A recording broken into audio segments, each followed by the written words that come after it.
તમારા બધાનું આ વિડીયોમાં સ્વાગત છે।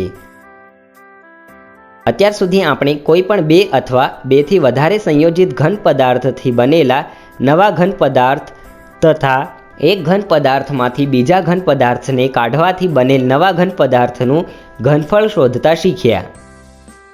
આજે આપણે જોઈશું કે કઈ રીતે આપણે આપણા દૈનિક જીવનમાં આનો ઉપયોગ કરી શકીએ છીએ।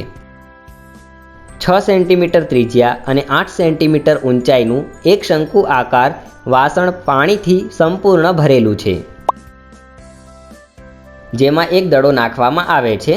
વાસણમાં નાખવાથી આ દડો જ્યારે વાસણને અડકે છે, જેનાથી થોડુંક પાણી વાસણમાંથી બહાર નીકળી જાય છે, તો વાસણમાં બાકી રહેલા પાણીની માત્રા શોધો। શું તમે જણાવી શકો છો કે બાકી રહેલ પાણીની માત્રા કઈ રીતે શોધી શકીએ છીએ? શાબાશ!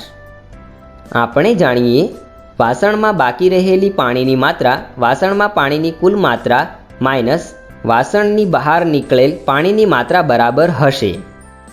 સાથે જ વાસણમાં પાણીની કુલ માત્રા વાસણ એટલે કે શંકુના ઘનફળ બરાબર હશે તથા વાસણની બહાર નીકળેલ પાણીની માત્રા દડો એટલે કે ગોલકના ઘનફળ બરાબર હશે, કારણ કે દડો પાણીમાં જેટલી જગ્યા રોકે છે એટલું જ પાણી બહાર કાઢે છે। એટલા માટે આપણે કહી શકીએ છીએ કે વાસણમાં બાકી રહેલ પાણીની માત્રા વાસણનું ઘનફળ માઇનસ ગોલકના ઘનફળ બરાબર હશે। તો હવે આપણે શંકુ અને ગોલકનું ઘનફળ શોધવું પડશે। આકૃતિ પરથી આપણને શંકુની ત્રિજ્યા તથા ઊંચાઈ ખબર છે, પરંતુ આકૃતિમાં ગોલકની ત્રિજ્યા વિશે નથી જણાવવામાં આવ્યું, જે આપણે શોધવી પડશે। શું તમે જણાવી શકો છો કે આપણે કઈ રીતે ગોલકની ત્રિજ્યા જાણી શકીએ છીએ? ધારો કે ગોલકની ત્રિજ્યા S છે। આવો હવે આપેલ પરિસ્થિતિને વર્ણવીને દર્શાવીએ, જેમાં આપણે શંકુને ત્રિકોણ તથા ગોલકને વર્તુળની મદદથી દર્શાવીએ છીએ, જેમાં OP અને OMનું માપ સમાન છે, કેમ કે આ બંને એક જ વર્તુળની બે ત્રિજ્યા છે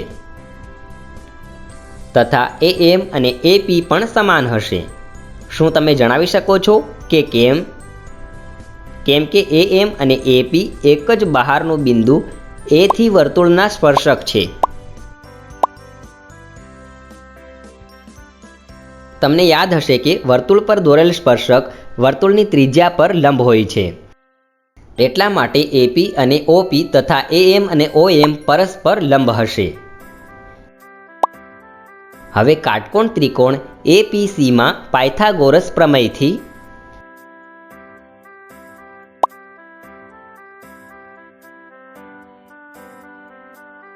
આપણને AC બરાબર 10 સેન્ટીમીટર મળે છે। સાથે આકૃતિ પરથી આપણે કહી શકીએ છીએ કે CP, CO અને OPના સરવાળા બરાબર છે, જેનાથી આપણને CO બરાબર 8 માઇનસ S મળે છે। આ રીતે આકૃતિથી MC બરાબર 4 સેન્ટીમીટર મળે છે। હવે કાટકોણ ત્રિકોણ CMOમાં પાયથાગોરસ પ્રમેયથી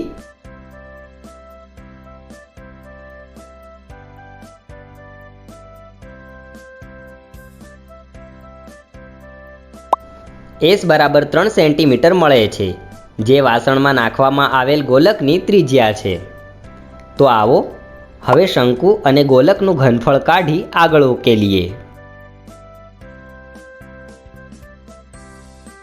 જેનાથી આપણને બાકી રહેલ પાણીની માત્રા ખબર પડી જાય છે, જે 188.57 ઘન સેન્ટીમીટર છે।